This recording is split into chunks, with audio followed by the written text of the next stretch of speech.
At Thanksgiving, I didn't raise my voice. I didn't need to. I just placed 4 printed receipts on the table, each stamped delivered and each signed with my sister Madison's perfect looping handwriting. Caroline froze mid-smile. Daniel's carving knife hovered in the air. Then I showed them the email logs, proof that my wedding announcement had been opened and deleted from Madison's iPad. And when I mentioned the postal worker who said the blonde one always grabs the mail first, Madison's face finally cracked. They thought they could erase my wedding, rewrite the narrative, and blame me for the silence. But what they didn't know was this was only my opening move. Before I continue, tell me where you're watching from, and hit like. And subscribe if you've ever been betrayed by your own family. Stories like mine aren't just stories, they're warnings. If any part of this already feels too familiar, stay with me. What happened next changed everything. I grew up in a house where the air always felt too still, like everything inside it was staged for someone else to admire. My mother, Caroline, curated our lives the way people curate showroom displays. Perfect angles, perfect lighting, perfect stories. And in every single story she told, Madison was the shining center. I was the quiet frame around her. My earliest memory is of a dinner table glowing under a chandelier that buzzed softly, the bulbs always slightly too warm. Caroline slid a piece of rosemary chicken onto Madison's plate, then another, leaning across me like I wasn't even there. I waited, small fork in hand. She didn't notice. My father cleared his throat once but said nothing. I swallowed the moment like all the others. I didn't know it back then, but it would matter later. At 7, I won a little science medal for building a homemade water filter out of gravel in a soda bottle. I had stood in that cafeteria gym with its peeling blue lines and fluorescents that flickered like they couldn't decide whether to give up. I waited for the camera flash, waited for my parents' faces. But the only flash that came was Caroline's phone snapping photos of Madison practicing a cheer routine near the bleachers. "Hold still, sweetie," she told her. "This could be your year." I held my ribbon like it weighed nothing, but it carved deeper than I thought. One Christmas snow was falling in fat, lazy flakes, sticking to the roof like powdered sugar. The house smelled like cinnamon candles and guilt. Under the tree, Madison's mountain of presents formed a literal wall. Mine fit in a shoebox. Caroline told me yours are small but meaningful. Madison unwrapped a tablet, 2 branded hoodies, a necklace that caught the tree lights. I unwrapped a journal. "So, you can write your little thoughts," she said, smiling. I learned to smile back. I didn't know it then, but the imbalance would become a pattern I could predict with terrifying accuracy. When I was 16, I took a summer job bussing tables at a diner off Route 14. The place always smelled like fried onions and burnt coffee, the kind that left a bitter edge in the air. I saved every dollar. It wasn't much, but I wanted to help with groceries or bills. When I handed the envelope to Caroline, she thanked me with a distracted nod. 2 days later, I overheard Madison bragging to her friends about the fun shopping spree she had, waving a bag filled with new shoes, the same amount I'd earned that month. I felt something twist in my chest. I didn't say a word. I swallowed it again. I didn't know then that silence was sharpening me in ways I'd use years later. In high school, my acceptance letter to the state university came in a large blue envelope. I remember holding it against my chest in the driveway, the asphalt still warm from the afternoon sun. I rushed inside, heart pounding. Madison and my mother were in the living room, surrounded by open garment bags and sequins from the dress fittings for her cheer banquet. "Mom," I said. Breathless, I got in. She looked up briefly, smiled politely, and said, "Oh, honey, that's great. Can you help zip Maddie's dress? The photographer is coming." My hands zipped the dress while my heart shrank a little more. That moment settled somewhere dark inside me. By the time I left for college, I knew exactly who I was in that house, the reliable one, the quiet one, the one who never caused trouble, never asked for too much. The spare daughter. When I moved into my dorm 3 hours away, the air felt different, lighter, less scripted. I didn't know it then, but leaving that house was the first breath I'd ever taken for myself. Then came adulthood. A small apartment with tall windows, a job studying environmental data, boring to most people, but grounding to me. I liked numbers. They didn't lie, didn't shift, didn't play favorites. And then one morning in a coffee shop with flickering Edison bulbs and the smell of espresso clinging to everything I met Ethan. He listened when I spoke. He remembered things. He didn't treat silence like a reason to judge me. I didn't know then how much I needed that kind of steady presence. His family was the first place that felt warm without pretense. Helen hugged me the first time we met. Really hugged me, not the polite pat my mother mastered. Their home was messy in a human way, shoes by the door, mismatched mugs, laughter spilling over each other. I realized I'd spent my entire life mistaking order for love. And when Ethan proposed on a foggy June morning by the water, I said yes without hesitation. A small chapel by the coast, real people, real moments, no staged perfection. For once, I wanted my family to show up for me. I didn't know then just how wrong I was. I designed the invitations myself, cream cardstock, with a soft grain, the kind that felt textured under your thumb. I spent hours perfecting them, aligning the lettering, choosing a shade of navy that reminded me of the water where Ethan had proposed. I even paid extra for signature-required delivery because I knew exactly how things got lost in my family's house. I triple-checked every address, triple-checked the tracking numbers. When the screen finally said delivered, a small part of me relaxed. I didn't know it then, but the silence that followed wasn't an accident. It was a decision. For the first week, I told myself they were busy, life gets in the way, people forget to respond.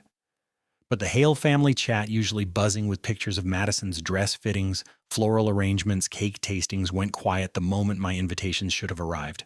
Not silent in a neutral way, silent in a cold way.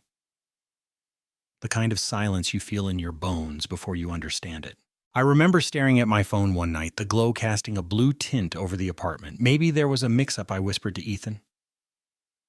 He looked at me, brows drawn, like he already knew this wasn't a mix-up at all. Avery, he said gently, has your mother even acknowledged your engagement? I shook my head. She hadn't even liked the engagement announcement photo I posted, but I kept making excuses. I always did. I didn't know then that excuses were the softest form of self-betrayal. A few days later, I called my mother, straight to voicemail. I tried my father. He picked up, but only long enough to say, "Honey, I'll call you later." He never did. The next morning, I realized my name wasn't in the family group chat anymore. It wasn't a glitch. Madison controlled that chat. I felt a quiet snap somewhere inside me, like a thread that had been pulled too tight for too many years. I tried to focus on the wedding instead. The chapel smelled like salt water and wood polish. The officiant had a warm, raspy voice. Helen adjusted my veil with tears in her eyes. "You look like someone who finally gets to be seen," she whispered. Robert squeezed Ethan's shoulder. Even the seagulls outside felt like witnesses who cared more than the people who raised me. But when I walked down the aisle, there were empty seats where my family should have been, 4 of them, in a row, like a stain on an otherwise perfect day. I didn't cry, not then. Not even later at the reception, a tiny gathering with string lights and the smell of grilled fish drifting from the pier. I smiled through it, danced through it, toasted through it. But inside, something cold settled into place. I didn't know then how that coldness would help me later. Weeks passed, then months, still nothing. No congratulations, no questions, not even accidental curiosity. My old self would have accepted it as normal. But Ethan wasn't raised to accept that kind of neglect. He noticed the way I flinched when my phone buzzed only to see it wasn't them. One night he said quietly, "Avery, let's check the email logs." His voice was gentle, but the implication was sharp. He walked me through it, how to view access history, how to see deleted messages, how to track IPs. I never would have figured it out alone. My hands shook as I clicked. And then I saw my wedding announcement email opened from my parents' house and permanently deleted minutes later. The device name displayed neatly at the top, Madison's iPad. My stomach dropped so fast I felt dizzy. I printed the logs. I printed the tracking receipts. I stared at her signature, bold, looping, confident. She didn't hesitate when she destroyed my moment, and for the first time in my life, anger didn't feel wrong. It felt necessary. But the moment that truly shifted something inside me came from someone I didn't expect, a postal worker. Ethan and I were at a small diner near my parents' place, the kind with buzzing neon lights and chipped red vinyl seats. A woman in a USPS jacket approached with a refill pot of coffee and said, "Aren't you the girl who sends all those signature deliveries to the Hale house?" I nodded slowly. "Funny family," she said, lowering her voice. "There's always one girl who grabs every package before anyone else gets a chance. Blonde one. A bit intense." It felt like confirmation from the universe. I didn't know then what I would do with the truth. I just knew I couldn't keep swallowing it. But I would soon learn that the moment you stop swallowing, everything rises to the surface. And sometimes it rises all at once. The weeks that followed the diner encounter felt like walking through fog, thick, heavy, and disorienting. Every direction I turned revealed another crack in the story I'd been fed my whole life. And each crack led straight back to Madison. Still, part of me held on to the faint hope that maybe somehow I was wrong. That hope died slowly, one small betrayal at a time. The first blow came one afternoon when I sat at my desk, sunlight spilling across my keyboard in thin golden stripes. My inbox pinged. It was a sale email from a home goods store. Nothing important. But something about the brightness on my screen made me notice the empty space where my family's messages should be. I scrolled through old conversations, trying to convince myself I had missed something. But there it was, no response to my wedding announcement, no congratulations, no curiosity, not even a thumbs up emoji. Just a clean, uninterrupted quiet. The kind that feels intentional. I swallowed it like always, but it didn't go down easily. Later that week, I tried calling my mother again. The phone rang twice before going to voicemail. Her recorded greeting was cheerful in the way an answering machine's smile always sounds forced. "Hi, this is Caroline." "Leave a message," I did 3 times. She didn't call back. My father texted once. "We'll talk soon." Soon in my family could mean tomorrow or never. I didn't know which one hurt more. Ethan watched me pace around the apartment, arms folded tightly across my chest like I was trying to hold myself together. "Avery," he said softly. They didn't forget. His voice was gentle but unflinching. They chose not to come. His certainty cut through me, not because he was harsh, but because he was right. I hated how right he was. Then came the second blow. It was a Sunday morning rain tapping the windows in soft, lazy rhythms. Ethan made coffee. It smelled warm and comforting in a way I didn't feel. I checked my phone, hoping for something, anything. Instead, I saw a photo at the top of the Hale family chat, the chat I was no longer in.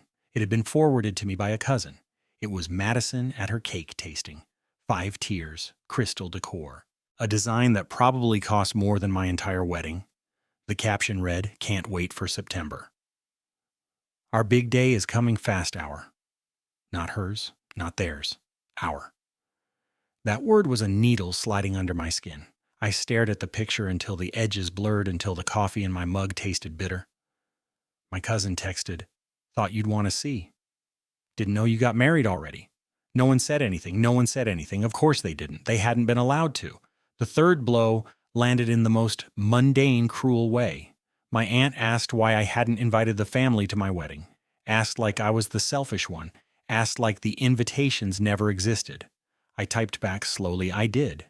She responded with a confused emoji, and we never got anything. And there in my chest, something tang snapped, not violently but quietly, quiet enough to be frightening. I pulled the printed tracking receipts from the drawer where I'd hidden them, as if hiding them could make the truth easier. 4 deliveries, 4 signatures, all signed by the same looping hand, Madison's. I stared at them until my heartbeat felt like it was echoing in my throat. The truth was no longer up for debate. She didn't just intercept the mail. She erased me. But the 4th blow, the one that pushed everything over the edge, came from Colin, her husband. It was unexpected, cold, unintentional, and it cut deeper than he knew. I ran into him at the grocery store near my old neighborhood. Fluorescent lights hummed above us, turning the apples and oranges strangely plastic-looking. He smiled politely. "Avery," he said, "your wedding photos were beautiful." My stomach flipped. I had never sent him any. He must have seen them online. I forced a smile. "Thanks." "I didn't think anyone saw them." He hesitated. "Madison mentioned, well, she said you canceled the invitations last minute because you wanted something intimate. She said you didn't think the family would fit the vibe. The phrase was so absurd, so condescending, it nearly made me choke. She said what? My voice cracked in a way I couldn't control. Colin shifted awkwardly, lowering his voice. She looked, I don't get involved, but she seemed stressed. About your timing. She said your date felt like you were trying to overshadow hers. He scratched the back of his neck. I'm sure it was just a misunderstanding. A misunderstanding. I almost laughed. A harsh, broken laugh that didn't sound like me. I walked to my car in a daze, rain misting across the windshield like the sky couldn't decide whether to cry or not. I sat there gripping the steering wheel until my knuckles bleached white. I didn't know it then, but this was the moment the quiet part of my anger began to sharpen, the part that wouldn't let me swallow things anymore. Then came the fifth blow. My father, sweet passive, avoid the conflict at all costs. Daniel called me out of the blue one evening. His voice was soft, tired, too gentle for the weight of what he said. Avery, he murmured, your mother asked me not to bring up your wedding. She said it would only confuse Madison before her big day. Confuse her? Like my wedding wasn't a real event. Like my marriage was a distraction. Like my happiness was an inconvenience. I pressed my palm against my forehead, grounding myself. Dad? I whispered I sent the invitations, all of them. He sighed a long, resigned exhale.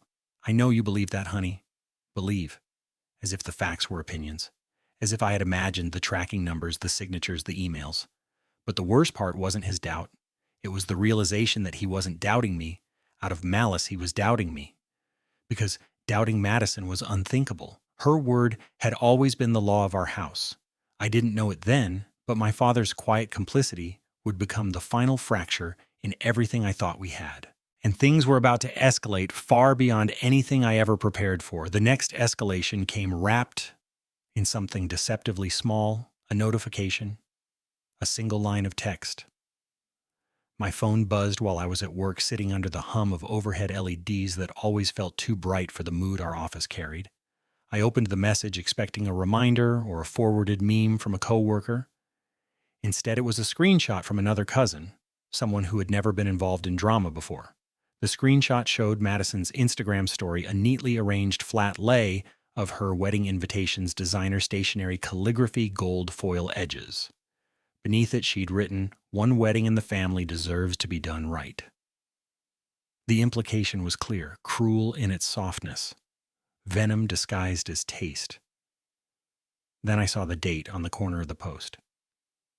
She had shared it the same day she signed for my invitations.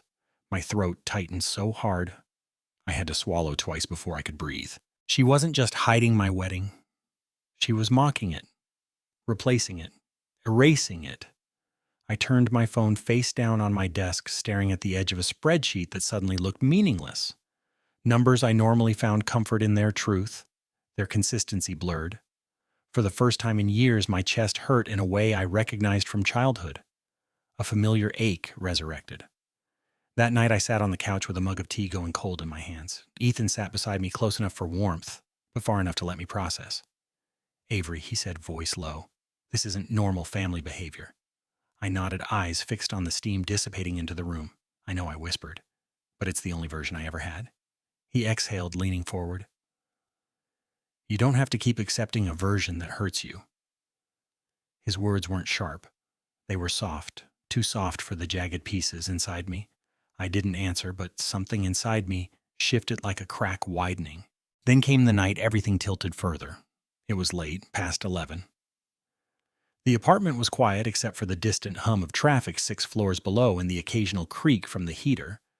I opened my laptop to check the tracking portal again, a habit I'd fallen into even though I knew the status wouldn't change. Delivered, signed for, completed. But something new caught my eye. At the bottom of the page, a link signature image request. I clicked it without thinking. The screen loaded slowly, pixels smearing before they snapped into place. There it was. Her actual handwritten signature. Sharp and looping, confident. The same signature she used on birthday cards, on school permission slips, on every form our mother trusted her with. Madison Hale. Seeing it in ink, not just text, hit me harder than I expected. Proof had a weight to it, a gravity. Something that pulled at the truth dragged it fully into the light. I printed the signatures. Printed 3 copies. The paper felt heavier than it should. The next escalation happened in my parents' driveway of all places. Ethan had suggested we stop by before Thanksgiving just to try one more time, just to see. I didn't want to, but something inside me whispered, go. Maybe it was hope. Or maybe it was instinct. The driveway was silent when we arrived, the porch light flickering in its usual unreliable pattern. Daniel opened the door after a long pause, as if debating whether to pretend he wasn't home. He gave me a tired smile that didn't reach his eyes. Avery. We weren't expecting his words cut off when he saw Ethan behind me. That old Hale stiffness returned, the kind that said outsiders weren't welcome in uncomfortable moments. Inside the house smelled like lemon polish and tension. I heard movement upstairs. Madison's voice light and performative, drifting down the hallway as if she were rehearsing a line. Caroline appeared in the doorway of the kitchen, clutching a dish towel like a prop. "Oh," she said, "you're here." The flatness of her tone said the rest. I intended to confront them. I truly did. But standing there in the house, where I'd learned to shrink myself, where silence was currency and favoritism was tradition, I froze. My tongue felt heavy, like the years of swallowed words had finally taken physical form. Before I could gather myself, Madison came downstairs, her blonde curls bouncing, her smile bright and camera-ready. "Avery," she chirped. "Didn't know you were stopping by?" She said it like we were acquaintances, like I hadn't spent years being the shadow to her spotlight. "Did you get my invitations?" I asked. My voice was too soft, too polite. Madison blinked. "Invitations?" She tilted her head. "No, should we have?" Caroline made a small, sharp sound. "Avery, we told you." Nothing came, nothing came. 3 words. A knife disguised as an explanation. Ethan stepped closer to me, not interfering, but steady. His presence reminded me I wasn't alone in this house anymore. I opened my mouth to speak again, but Daniel interrupted. "Now isn't the time," he murmured. "Let's not make this awkward. Make this awkward." As if awkwardness was the danger here, not the truth. I walked out without another word. The 6th escalation came 3 days later. Daniel called. His voice sounded small, frayed at the edges. "Avery," he said, "I found something." I heard shuffling, a box being moved. Then a pause. A weighted pause. In the garage. My breath caught. He continued. "It was under some old holiday bins. I think this belongs to you." He sent a photo. I opened it. My wedding invitation, bent, dusty. Hidden under a pile of forgotten decorations. My name on the return address. My handwriting. The truth stared back at me. Someone in that house had hidden it. I sat on the edge of my bed phone, trembling in my hand. The room felt smaller, the air thinner. Ethan walked in, stopped when he saw my face. "Avery?" he whispered. I handed him the phone. His jaw clenched. This isn't a misunderstanding anymore. He was right. It wasn't a misunderstanding. It was a pattern, a system, a choice. And now finally I had the evidence. Thanksgiving was coming, and I was done being quiet. Thanksgiving at the Hale house always looked perfect from the outside. Warm lights glowing through the windows, a wreath coordinated with the table decor, oven steam fogging the kitchen like the start of a holiday commercial. But the moment I stepped inside this year, I felt it, the strange, heavy stillness right before a storm breaks. My boots clicked softly against the polished hardwood, each step echoing like I didn't belong there. Caroline was at the counter, brushing herb butter across the turkey with theatrical precision. Daniel poured wine like it was a chore. Madison stood near the fireplace in a sequined cream sweater, posing for Colin's phone camera. She didn't even lower her arm when she noticed me. Just one raised eyebrow, one thin smile, the kind meant to show she wasn't threatened. I took my seat at the long dining table. The candles flickered, their flames bowing slightly as the heat moved around them. The chairs scraped as everyone settled in. Conversations about Madison's wedding drifted through the room, her menu tasting her rehearsal dinner venue, her 5-tier cake she kept calling a centerpiece, not a dessert. Not one person asked how married life was treating me. Not one. I stared at my napkin, the linen creased neatly like someone had ironed order into every thread. My heartbeat thudded in my ears loud enough to drown out the polite laughter. Then it happened. Caroline lifted her wine glass. tapping it lightly with a fork. Clink! The sound sliced through the room like a blade. She beamed her eyes, going to Madison the way they always did. Before we eat, she announced, I just want to say how proud we are of Madison's upcoming wedding. It's going to be the event of the year. Madison smiled, tilting her head as if shy. She wasn't shy. She was absorbing the praise like oxygen. Then Caroline turned to me. So Avery, she said brightly, when's your wedding? The fork slipped from my fingers, hit the plate with a sharp crack. Daniel's carving knife paused midair. Colin stiffened. Madison's expression didn't change, but her eyes flickered the tiniest glitch. I inhaled once, slowly. The smell of roasted rosemary and honey glaze suddenly felt nauseating. I already had mine, I said. Silence.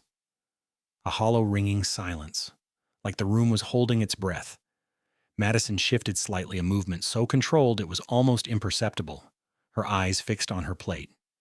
You all received the invitations, I continued, all 4 of them. Caroline blinked, her smile faltering. Avery, honey, we never got any invitations. There it was. The script they'd prepared long before I arrived, the lie they were counting on, the lie Madison needed. I reached into my bag, moving slowly, deliberately. The room tensed. Daniel lowered the carving knife. Caroline's hand twitched around her wine glass. I placed 4 sheets of paper on the table. Tracking receipts, I said, my voice steady. Signed deliveries. All addressed here, all signed for by the same person. I turned the top page towards them. The looping, unmistakable signature glowed under the candlelight. Madison Hale. Caroline inhaled sharply. Daniel leaned forward, squinting like the truth needed translation. Colin's eyes snapped to his wife. Madison didn't look up. Daniel spoke first. Maybe this is a mistake. It's not, I said, flipping to the next page. This is the email log. The wedding announcement I sent was opened from your house's Wi-Fi. Deleted within 2 minutes. The device name was Madison's iPad. Madison's shoulders rose and fell in one tight breath. Caroline shook her head. No, she whispered. Sweetheart, no, she wouldn't, don't, I said softly. Don't protect her this time. Colin's voice broke through the silence. Madison, he said slowly, did you delete her email? Madison finally looked up. Her expression was a perfect mask, calm, controlled, almost bored. I don't remember, she said. Maybe I clicked something by accident. My laugh came out hollow. You accidentally intercepted 4 mailed envelopes signed for them, opened them, hid at least one of them in the garage, and deleted an email. She didn't answer, so I continued. The postal worker recognized you, I said. She said you always grabbed the mail before anyone else could. Madison's jaw tightened just enough to betray her. Caroline tried again, her voice desperate. Why would she do that? It makes no sense. I turned to Madison, meeting her eyes head on. Tell them why. Madison's lips parted, closed, opened again. Something wild flickered in her expression. She slammed her napkin on the table. Fine, she snapped. You want the truth? I didn't want your tiny little beach wedding distracting everyone from mine. Happy now? Caroline gasped. Daniel whispered, oh my God. Colin leaned back, stunned. I felt nothing, absolutely nothing. Years of hurt should have rushed forward. But instead, a strange calm settled over me, cool and crystalline. I stood slowly. My chair scraped the floor, loud, sharp, final. I'm done, I said quietly. I'm done being erased. I'm done being rewritten. I'm done pretending silence is love. Caroline's eyes filled with tears. Avery, wait. No, I said. You wait. You all wait. I've spent my whole life waiting for you to see me, and you never did. I gathered the papers folded, then carefully slipped them back into my bag. Madison stared at me with an expression I'd never seen before, fear. Daniel reached out, voice trembling. Avery, we can fix this. You can't fix what you refuse to admit, I said. And then I looked directly at Madison. You didn't just hide my invitations, I said softly. You exposed yourself. Her face went pale. I stepped back from the table. The room watched me like they were afraid to breathe, and I smiled. A cold, quiet smile, the kind that says, the story isn't ending. It's beginning. The cold air hit me the moment I stepped outside, sharp enough to sting my cheeks and wake every nerve that had gone numb inside that house. Behind me, the Hale family's perfect Thanksgiving glow flickered through the windows, warm, golden, deceitful. It looked almost peaceful from the outside. Almost. I knew better. Peace had never lived in that house, only performance. Ethan was waiting by the car, arms folded, eyes searching my face. He didn't ask what happened. He didn't need to. Whatever he saw in my expression made his jaw tighten. He opened the passenger door without a word, a silent promise that I wasn't going through this alone. But I didn't get in immediately. I stood there on the driveway, gravel crunching under my shoes, staring at the house I'd spent my whole life trying to belong to. The walls looked the same as always, white siding, clean windows, wreath on the door. But they felt different now, smaller, brittle, like a set piece in a play I'd finally walked off of. I thought about the invitation Daniel found in the garage, the dust on the edges. The way he said, "I think this belongs to you," like he already knew the truth before he spoke it. I thought about Madison's confession, the way her mask cracked, the way fear flashed through her eyes when she realized I wasn't swallowing anything anymore. And for the first time, I let myself feel the shift happening inside me, not anger, not grief, but clarity. A very quiet, very sharp clarity. They think this was the confrontation, I murmured to myself. They think this was the end, but it wasn't, because there was more. There was the email log, the signatures, the hidden invitation, the postal worker's statement, the timeline inconsistencies, the messages from relatives who'd been lied to, the screenshots I'd taken long before they knew I was watching. Individually, they were wounds. Together, they were ammunition. I finally slid into the passenger seat. Ethan reached over, taking my hand gently. "You okay?" he asked. I looked back at the house one last time. "I'm better than okay," I said quietly. "They think they destroyed something tonight, but they just handed me exactly what I needed." He blinked, and I closed my eyes, feeling the weight of every truth I'd gathered, the truth I whispered. And the truth is always a weapon in the right hands. The engine started.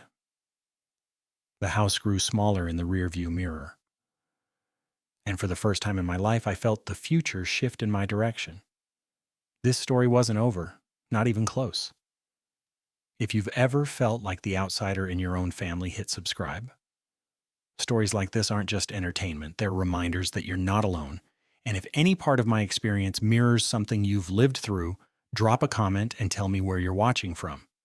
Your voice matters here, even if it never mattered at home. This isn't the end of my story, and it doesn't have to be the end of yours either. Stay close. The next chapter is coming.